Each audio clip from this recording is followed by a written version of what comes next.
Selamat pagi, Bapak Ibu, saudara-saudara jemaat Tuhan yang dikasih oleh Tuhan. Bersama saya lagi, Pendeta William Hermon dalam Renungan Pagi Hari, dalam program Rempah. Hari kita membaca Alkitab kita dari Kejadian 41, ayat 9 sampai dengan ayat yang ke-14. Lalu berkatalah kepala juru minuman kepada Firaun, "Hari ini aku merasa perlu menyebutkan kesalahanku yang dahulu. Waktu itu tuanku Firaun murka kepada pegawai-pegawainya dan menahan aku dalam rumah pengawal istana, beserta dengan kepala juru roti. Pada satu malam juga kami bermimpi. Aku dan kepala juru roti itu masing-masing mempunyai mimpi dengan artinya sendiri. Bersama-sama dengan kami ada di sana seorang muda Ibrani, hamba kepala pengawal istana itu. Kami menceritakan mimpi kami kepadanya. Lalu diartikannya kepada kami mimpi kami masing-masing.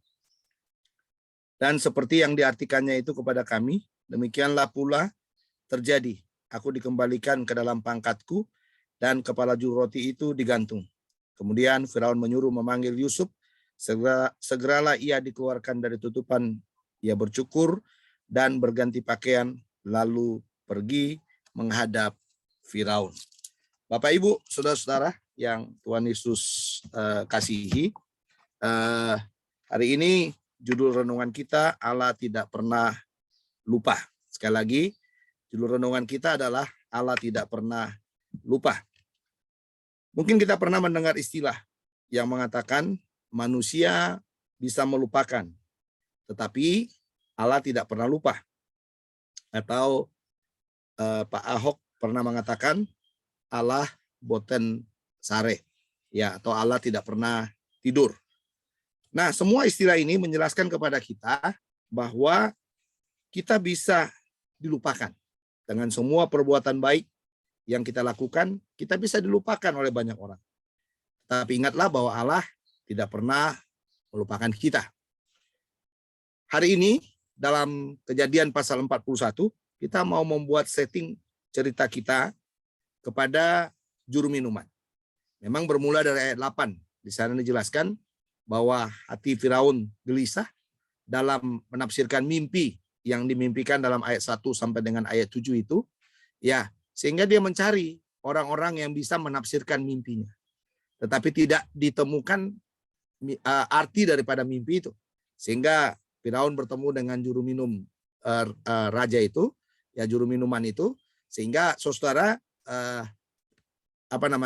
juru minuman itu mengakui bahwa dia pernah ditolong oleh Yusuf di dalam penjara, tetapi dia sudah melupakan Yusuf. Dalam arti dia mau hanya bebas saja, tetapi sebenarnya saudara, dia tidak ingat apa yang dibuat oleh Yusuf. Tetapi ingat baik-baik, pada waktu dia mengingat kembali, sebenarnya yang mengingatkannya siapa? Saya mengatakan kepada saudara, yang mengingatkannya adalah Allah. Nah, perhatikan apa yang dia katakan dalam ayat 9.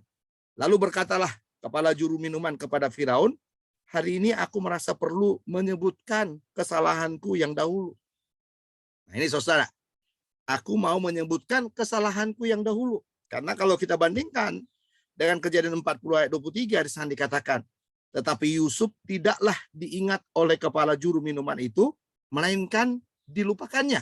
Jadi ternyata saudara, di tengah-tengah galaunya Firaun, atau di tengah-tengah gelisahnya Firaun, ternyata muncullah juru minuman ini.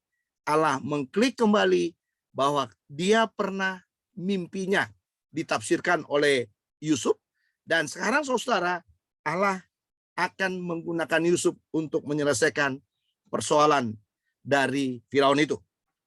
Tidak masalah kita dilupakan, dan tidak ada alasan bagi kita untuk diingat oleh orang yang kita tolong. Ini harus ingat nih baik-baik. Saya senang ini statementnya. Tidak masalah kita dilupakan, dan tidak ada alasan bagi kita untuk diingat oleh orang yang kita tolong. Yang harus kita ingat adalah bahwa Tuhan tidak pernah lupa kepada apa yang sudah kita lakukan. Nah, ini yang paling penting ini.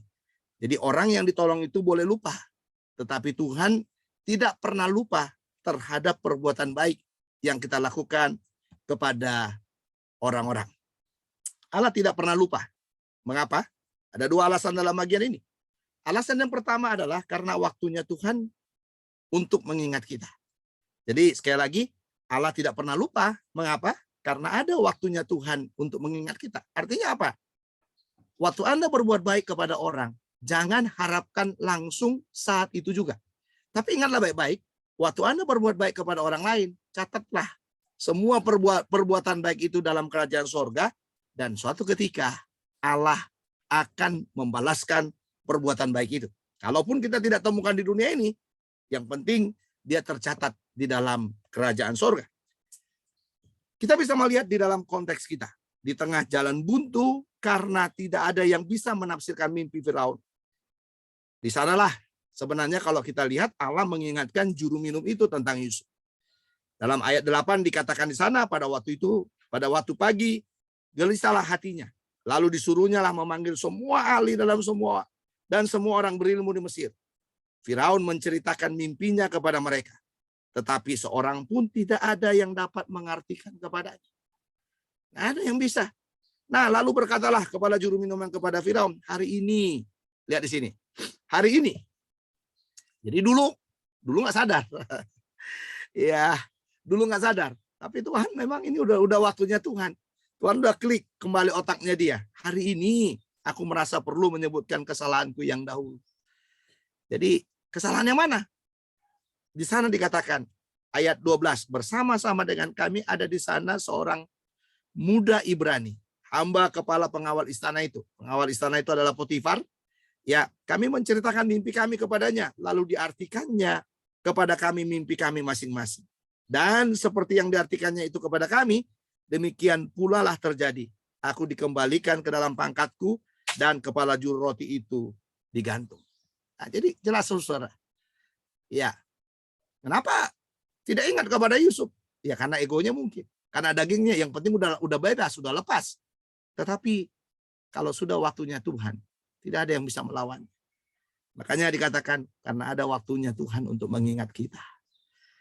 Dengan semua perbuatan baik yang kita lakukan, ada waktunya Tuhan untuk mengingat kita. Jadi jangan bosan, saudara. Jangan jenuh berbuat baik. Buatlah yang baik, tabur yang baik. Karena suatu ketika Allah bisa mengklik orang-orang yang orang-orang yang pernah kita tolong itu untuk kembali mengingat ya apa yang sudah kita lakukan demi kebaikan orang lain juga. Jadi juru minuman ini mengingat itu kembali untuk kebaikan atau pergumulan yang sedang dihadapi oleh Firaun. Saudara, Allah tidak pernah lupa. Mengapa? Yang pertama tadi, karena ada waktunya Tuhan untuk mengingat kita. Lalu yang kedua, karena dia yang dapat meninggikan kita. Artinya, hanya Tuhan yang dapat meninggikan kita. Tidak ada yang lain. Kita bisa terpuruk. Yusuf sedang terpuruk. Ya, Yusuf sedang di dalam penjara. Hanya Tuhan yang bisa meninggikan dia kembali. Hanya dia yang bisa membawa Yusuf keluar dari penjara. Potifar menjebloskan dia ke dalam penjara.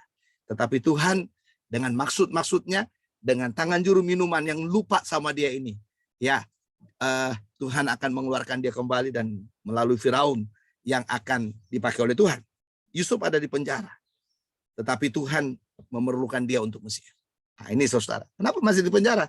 Karena belum waktunya Tuhan tadi yang pertama tadi. Lalu sekarang ada waktunya Tuhan meninggikan dia, ya, dan Tuhan akan mengeluarkan dia dari Mesir. Tuhan menggunakan juru minum yang seolah-olah melupakan dia. Tetapi kita harus tahu bahwa Tuhan mampu mengingatkan dia kembali. Bahwa ada seorang Yusuf yang sanggup menafsirkan mimpi. Nah ini yang paling penting ini. Ada seorang Yusuf yang sanggup menafsirkan mimpi. Nanti kalau saudara lihat ayat yang ke-14 itu, dia sudah bergegas, dia sudah siap-siap, dia sudah akan keluar dari penjara dan akan bertemu dengan Firaun. Jadi bisa kita lihat, hanya Tuhan yang bisa meninggikan kita.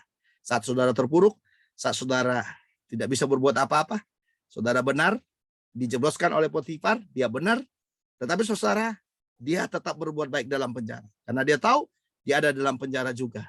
Allah tahu dia ada penjara. Allah menyertai dia di dalam penjara. Sehingga semua yang dilakukannya itu, dilakukannya untuk hormat dan kemuliaan bagi Tuhan. Marilah kita berpikir kembali bahwa Allah tidak pernah melupakan kita. Mari kita berdoa. Bapa, kami tahu Engkau tidak pernah melupakan kami. Biarlah Engkau terus melakukan yang baik untuk hidup kami dan tolonglah kami supaya kami tidak pernah berhenti melakukan yang baik untuk kemuliaan bagi nama-Mu kepada orang-orang yang perlu ditolong. Meteraikan firman-Mu dalam hati kami, dalam Kristus Tuhan kami sudah berdoa. Amin. Sampai di sini renungan pagi hari program Rempah. Saya undur, ketemu lagi esok. Tuhan Yesus memberkati. Shalom.